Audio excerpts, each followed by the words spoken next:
No vídeo anterior, abordei o que é orientar seu domínio e por que conhecer DDD pode ser tão importante em nossa carreira.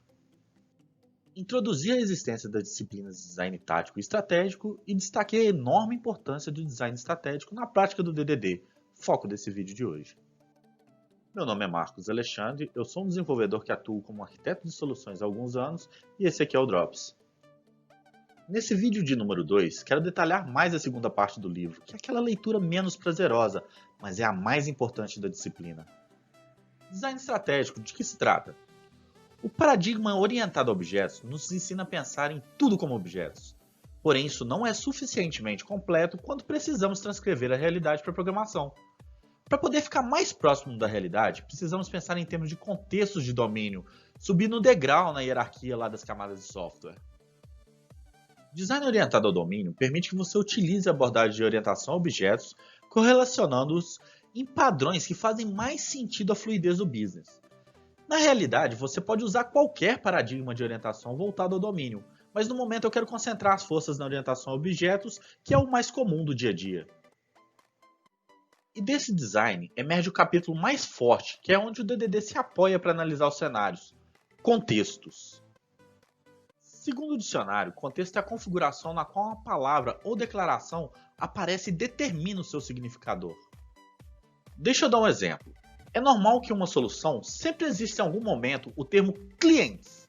É muito comum que essas entidades permeiem pelos sistemas corporativos. Quando trabalhamos com contextos, nós estamos ressignificando essas entidades e limitando o uso dos seus atributos e comportamentos para apenas o uso do serviço específico. Então vamos lá.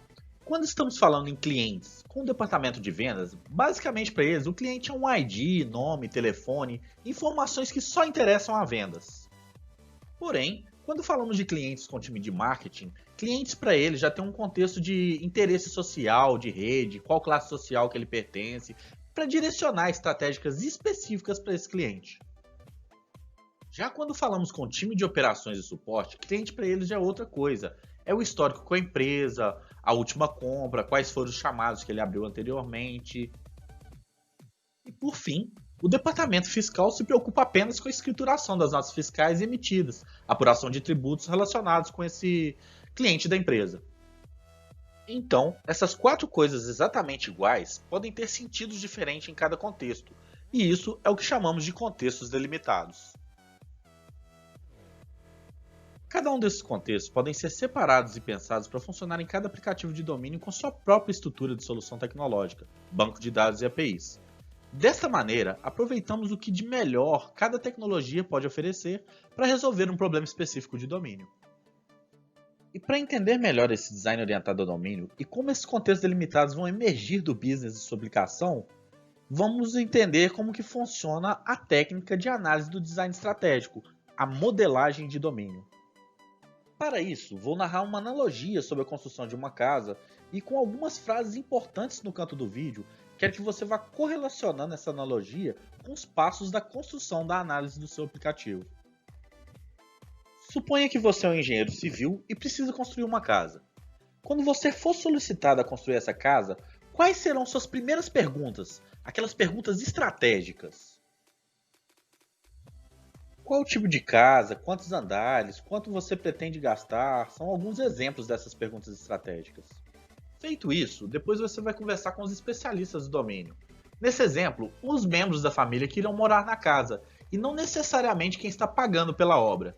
Isso é extremamente necessário porque você conhece como construir parede, estrutura complicada, mas você não sabe quais os recursos dessa casa precisa ter para atender a necessidade de quem está solicitando essa casa. É nessa conversa com especialistas de domínio que você precisa descobrir quais os valores que essa casa significa e quais são os valores fundamentais. Se eles gostam de gramado, se eles precisam de espaço para criança, se tem cachorro, se quer uma piscina, quantos cômodos, qual que é o estilo da casa e outras perguntas mais.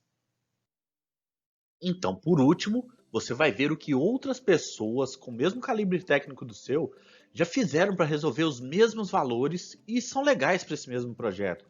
Significa buscar um padrão comum para construir essas mesmas coisas que provavelmente alguém já fez antes de você.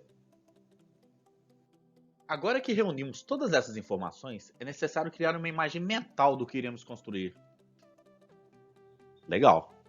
Então você precisa criar um modelo sobre esse domínio para desenhar o mapa mental que você pensou. Nessa analogia, eu estou usando o modelo da planta da casa. Dei até um nome para o meu modelo, planta. Preciso de dar nomes para esses modelos.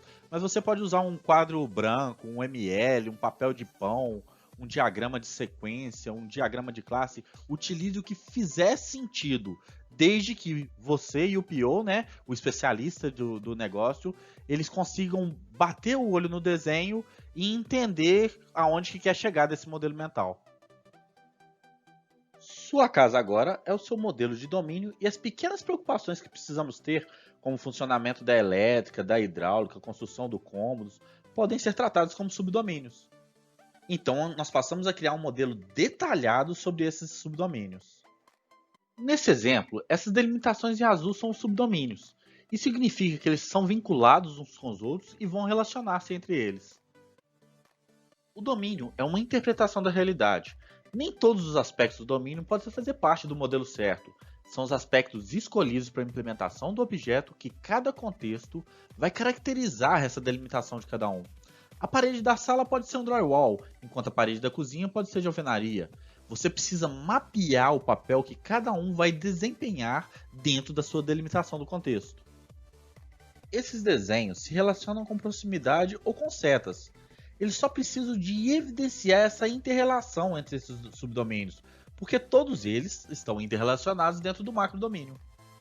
Estes termos que trabalhamos dentro dessa delimitação de contexto, que é parede de alvenaria, parede de drywall, planta da casa, esses termos combinados são o que nós chamamos de linguagem ubíqua.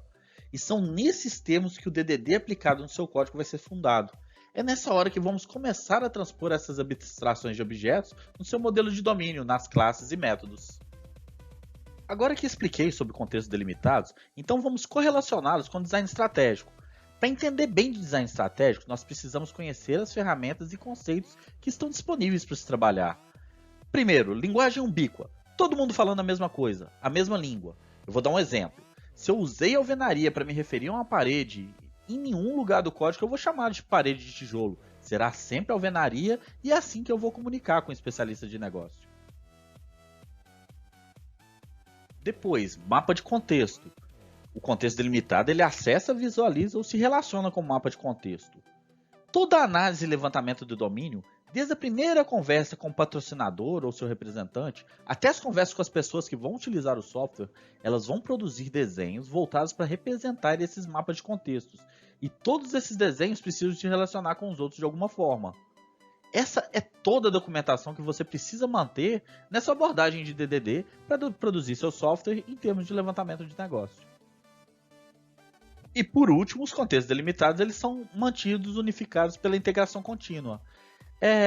Esse último, né, essa gama de software de muito pequenos que a gente precisa de manter, ela precisa ter algum tipo de automação para poder ser viável.